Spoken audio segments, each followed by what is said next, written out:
د یهودیانو ملي سرود د تروریزم اعلان. په نړۍ کې یوازینی ملي سرود د اسرائیلو دی چې په هغه کې د تروریزم، وحشت او قتال عزایم او مطالب زمزمه کیږي. په نننی مطلب کې به د یهودو پر عقیدو او د یهودو پر ملي سرود خبرې کوو.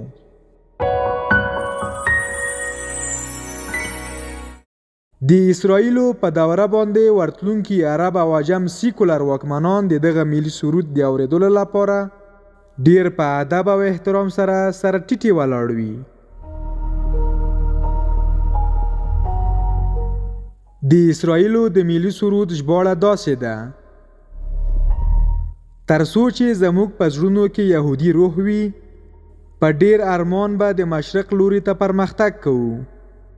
زموږ هغه هیلې لا تر اوسه نه دي پوره شوي چې په ځمکه باندې 1000 کاله پاچاهي وکړو، چې موږ د خوبونو په نړۍ فلسطین باندې پاچاهي وکړو، چې دښمن مو په نوم اورېدو سره په لړزان شي، چې د مصر او کنعان خلک راڅخه په لړزان شي، چې د بغداد خلک راڅخه مرعوبه شي، چې د دوی په اسمانونو زموږ ویره او دهشت غالب شي، چې موږ خپل نیزې تورې د هغوی په سینو کې ورخښې کړو، چې د هغوی وینې بهېدلې ووینو، چې موږ د هغوی پرې شوي سرونه ووینو. هله به موږ د خدای نیک بندگان یادېږو. اوس راځو د یهودیانو پر عقایدو. د نبوت په اړه د یهودو عقیده. یهود وایي چې نبوت یو عادي مرتبه ده او انسان کولی شي دې مرتبې ته ځان ورسوي. دوی په انبیاو پسې باندې رد لیکي او له اوسنیو یهودانو سره هم دا عقیده پاتې ده. مثلا دوی د هارون علیه السلام په هکله وایي هغه خوسکی چې دوی ورته عبادت کاوه هغه هارون علیه السلام جوړ کړی و.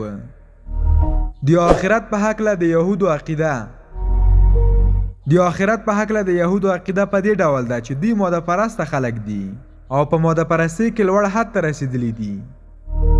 د آخرت فکر هغه وخت یهودو سره پیدا شو چې دوی په تاریخ کې وځپل شول. کله چې په دوی کې د فریسیون په نامه ډله را پیدا شوه، دغې ډلې وویل کیدای شي الله جل جلاله دغه جزا موږ ته په آخرت کې راکړي او خلک به د الله جل جلاله په وړاندې راټولیږي او حساب و کتاب به ورسره کوي.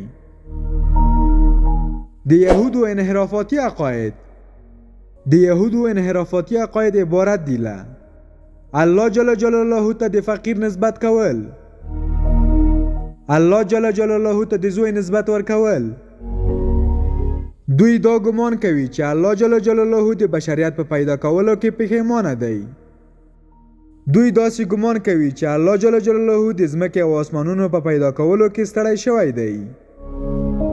د ملایکو په باره کې ډیر فاسد عقاید لري او وایي چې جبرائیل او میکائیل زموږ دښمنان دي، او همدارنګه دوی دا عقیده لري چې الله جل جلاله هیڅ شی په خپل بشر نه دی را نازل کړي. دا و زموږ چمتو شوي معلومات. هیله ده چې د خوښۍ وړ مو ګرځېدلي وي.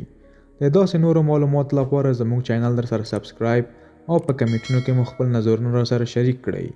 تر بلې ویډیو مو په الله سپارم.